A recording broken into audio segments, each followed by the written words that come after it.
নমস্কার, জিও বাংলা চ্যানেলে আপনাদের সকলকে স্বাগত।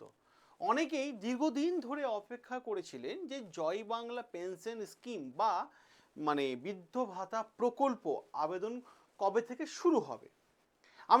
আমি আপনাদেরকে জানিয়ে দিই যে এই আবেদন প্রক্রিয়া কিন্তু সম্পূর্ণ শুরু হয়ে গেছে।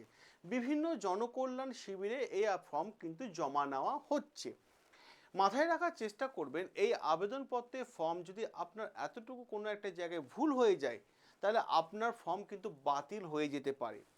তাই আমি আজকে আপনাদের সামনে এই ভিডিওর মাধ্যমে ধাপে ধাপে ফর্ম ফিল আপ করা দেখিয়ে দেব, কিভাবে ফর্ম ফিল আপ পূরণ করবেন, কোন কোন ডকুমেন্টস লাগবে, কোথায় জমা দিতে হবে, আর এমনভাবে দেখিয়ে দেব যেখানে আপনার কোনো ভুল আর হবে না। ফর্ম ফিল আপ করার আগে অতি অবশ্যই এই ভিডিওটা কিন্তু দেখে নিন। ধরুন একজন দাদু বা ঠাকুমা দীর্ঘদিন ধরে বৃদ্ধ ভাতার জন্য আবেদন করতে চাইছিলেন। সব কাগজপত্র ঠিকঠাক থাকলেও যদি ফর্মের মধ্যে বয়স, ব্যাংক অ্যাকাউন্ট বা আধার কার্ডের নাম্বার যদি ভুল হয়ে যায়, তাহলে আপনার আবেদন কিন্তু আটকে যেতে পারে। আবার অন্যদিকে যিনি শুরুতেই সব ঠিকঠাক তথ্য পূরণ করেছেন, তার আবেদন প্রক্রিয়া কিন্তু মানে দ্রুত হয়ে যাওয়ার সম্ভাবনা কিন্তু রয়েছে।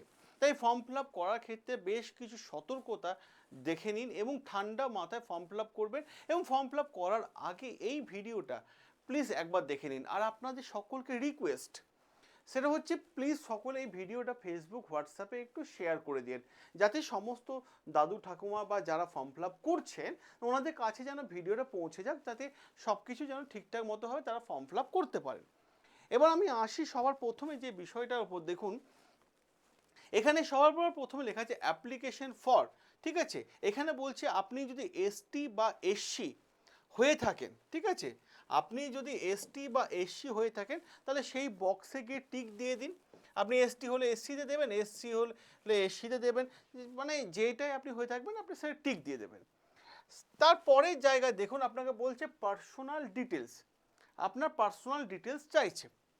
পার্সোনাল ডিটেলসে দেখুন প্রথমে চেয়েছে বেনিফিশিয়ারি নাম, কিন্তু এখানে মাথায় রাখার চেষ্টা করুন ফর্ম ফিল আপ করার আগে এখানে একটা জায়গায় উল্লেখ করে দেওয়া হয়েছে যে দেখুন, to be filled in English block letter, ঠিক আছে। ব্লক লেটারে কিন্তু আপনাকে লিখতে হবে, ইংলিশে কিন্তু ফর্মটা ফিল আপ করতে হবে। এখানে কিন্তু একটা জায়গায় উল্লেখ করে দেওয়া হয়েছে। এবার সবার প্রথমে দেখুন বেনিফিশিয়ারি নাম কিন্তু বলে দিয়েছে। বেনিফিশিয়ারি মানে আপনার যার নাম সেটা ক্যাপিটালে লিখবেন, ঠিক আছে। আপনার ফার্স্ট নেম দেবেন, আপনার মিডিল নেম থাকলে দেবেন, নাহলে লাস্ট নেম দিয়ে দেবেন, ঠিক আছে, একই ব্যাপার দিয়ে দেবেন। এরপর আপনার জেন্ডার, আপনি মেল নাকি ফিমেল সেই ঘরে দিয়ে দেবেন, ঠিক আছে। এবার আপনার আছে ডেট অফ বার্থ, আপনার ডেট অফ বার্থ কী আছে সেখানে আপনি এখানে বসিয়ে দিন। এর পাশাপাশি, ঠিক আছে, বয়সটা এজ অফ বলে দিয়েছে 1/1/2020 অনুসারে আপনার বয়স কত সেটা কিন্তু বলে দিয়েছে, সেটাও কিন্তু মেনশন করে দিতে হবে।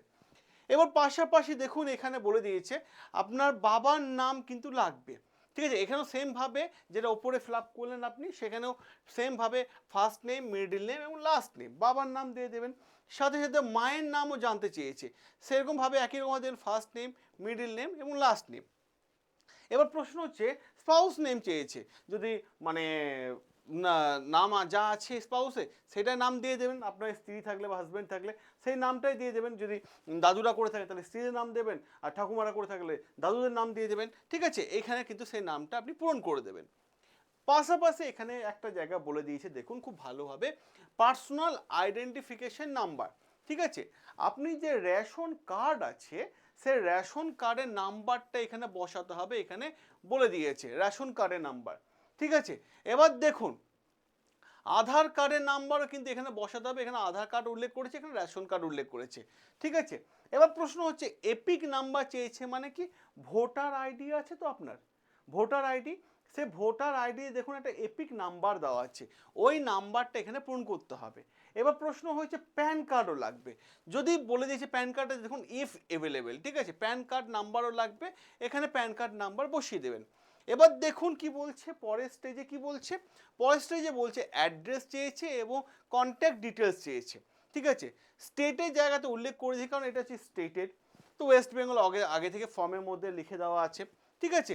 এবার অ্যাসেম্বলি বা কনস্টিটিউশন, আপনি কোন কনস্টিটিউশনের আন্ডারে আছেন সেই জায়গার নাম লিখে দেবেন, ঠিক আছে। অপরদিকে ডিস্ট্রিক্ট, ঠিক আছে, ডিস্ট্রিক্টের নাম আপনারা লিখে দেবেন, সেটা হয় মেদিনীপুর হতে পারে, পুরুলিয়া হতে পারে, মালদা হতে পারে, কোচবিহার হতে পারে, সেই ডিস্ট্রিক্টের নামটা এখানে উল্লেখ করে দেবেন।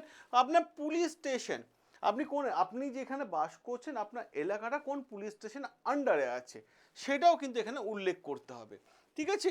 এবার দেখুন পরবর্তীকালে কি আছে, এইটা যাওয়ার আগে আমি সকলকে রিকোয়েস্ট করব, যারা দেখছেন প্লিজ প্লিজ প্লিজ চ্যানেলটাকে সাবস্ক্রাইব করে নেবেন, যাতে এর পরে আপডেট যখনই আসবে আপনাদের কাছে যেন দ্রুত ভিডিওটা পৌঁছে যায়। এবার দেখুন প্রশ্ন আছে ব্লক বা মিউনিসিপ্যালিটি, ঠিক আছে, আপনি এখানে সেটা উল্লেখ করবেন, আপনার মিউনিসিপ্যালিটির নামটা উল্লেখ করে দেবেন। দেখুন গ্রাম পঞ্চায়েত জিপি বা ওয়ার্ড নাম্বার, যদি শহরে হয়ে থাকেন তাহলে আপনার নিশ্চয়ই ওয়ার্ড নাম্বার জানা আছে, আর গ্রাম পঞ্চায়েত হলে গ্রাম পঞ্চায়েতের নামটা লিখবেন। আপনি গ্রামে বাস করেন, ভিলেজ না টাউনে না শহরে, সেটা এখানে উল্লেখ করতে হবে, ঠিক আছে। হাউস নাম্বার যদি থাকে সে হাউস নাম্বারটা উল্লেখ করতে হবে। পিনকোড অবশ্যই উল্লেখ করতে হবে, আপনার পিনকোড কত, যে পোস্ট অফিস, ঠিক আছে, সেই পোস্ট অফিস কোথায় সেটা উল্লেখ করতে হবে। এবং হাউস নাম্বার থাকে মানে আমি যেটা বললাম অবশ্যই হাউস নাম্বার আছে সেটা কিন্তু উল্লেখ করে দিতে হবে। এবার দেখুন এখানে একটা জায়গা বলেছে ভীষণ গুরুত্বপূর্ণ জায়গা, number of year wailing two in West Bengal, মানে আপনি পশ্চিমবঙ্গে কত দিনের বাসিন্দা বা কত বছরের বাসিন্দা। আপনি যখন মিউনিসিপ্যালিটি বা গ্রাম পঞ্চায়েত থেকে সার্টিফিকেট আনবেন তখন আপনাকে জিজ্ঞেস করবে আপনি কতদিন ধরে আছেন, সেই বছরটা আপনাকে এখানে লিখতে হবে, ঠিক আছে। এরপর যে জায়গাটা আপনাকে পূরণ করতে হবে, আপনার একটা ভ্যালিড ফোন নাম্বার লাগবে, ঠিক আছে, সেই ফোন নাম্বারটা আপনাকে দিতে হবে, যে ফোন নাম্বারটাতে আপনার ওটিপি যাবে, মেসেজ যাবে। এবার প্রশ্ন হচ্ছে ইমেল আইডি, এবার ইমেল আইডি অনেকের আছে অনেকে নেই, এখানে বলে দিচ্ছে ইফ অ্যাভেলেবেল, ঠিক আছে, যদি থাকে ইমেল আইডি দিয়ে দেবেন একটা, ঠিক আছে, নাহলে বানিয়ে নেবেন, কতক্ষণ লাগবে 2 মিনিটও লাগবে না একটা ইমেল আইডি বানাতে, ইমেল আইডি বানিয়ে নেবেন। এবার দেখুন ল্যান্ড ডিটেলস আপনার কাছ থেকে জানতে চাওয়া হয়েছে, ল্যান্ড ডিটেলস, ঠিক আছে। এবার আপনার কোন মৌজার আন্ডারে আছেন সেই জায়গাটা কিন্তু নাম আপনাকে এখানে ফর্মে উল্লেখ করতে হবে, কোন মৌজার আন্ডারে আছেন, ঠিক আছে। আপনার জেএল নাম্বার কত সেটা উল্লেখ করবেন, জেএল নাম্বার 3 অক্ষরে হয়, ঠিক আছে।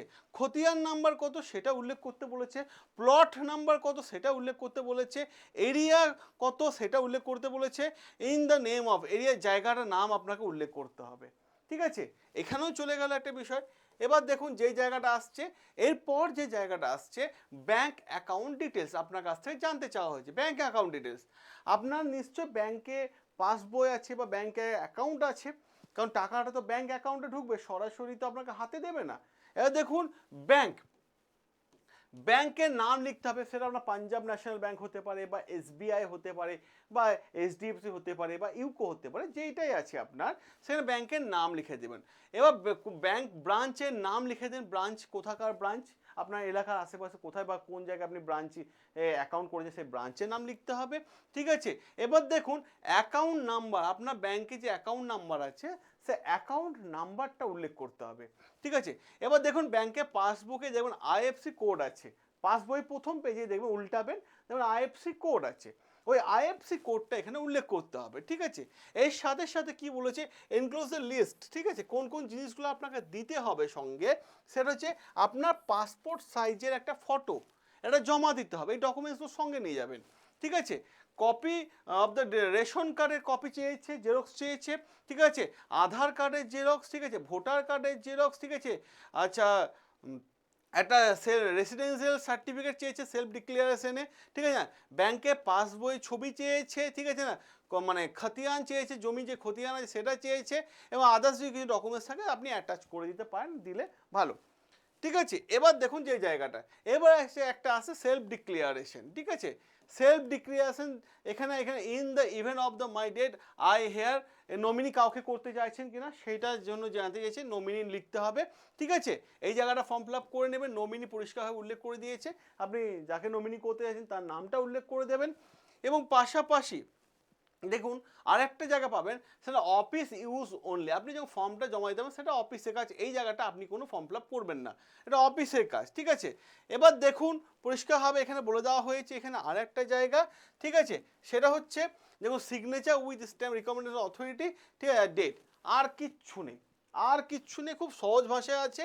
যারা আপনারা আবেদন করতে চাইছেন দ্রুততার সাথে আবেদন করে নিন, বিভিন্ন জনকল্যাণ শিবির বিভিন্ন এলাকায় বসেছে, ওখানে গিয়ে আবেদন করতে পারবেন, আপনারা দ্রুততার সাথে আবেদন করে নিন এবং আবেদন করার আগে এই ভিডিওটা একবার হলো দেখে নিন। সকলে ভালো থাকবেন, সুস্থ থাকবেন, আর এর যা আপডেট আসবে আমরা সবার প্রথমে আপনাদের সামনে তুলে ধরবো। ওই জন্যই বললাম চ্যানেলটা সাবস্ক্রাইব করে নিন, কারণ যখন সাবস্ক্রাইব না করা থাকলে যখনই আপডেট আসবে আপনার কাছে ভিডিওটা পৌঁছাবে না।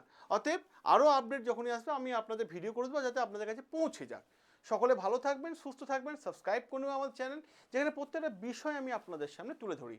দেখা হবে আপনাদের সাথে নেক্সট আরও একটা গুরুত্বপূর্ণ আপডেট নিয়ে।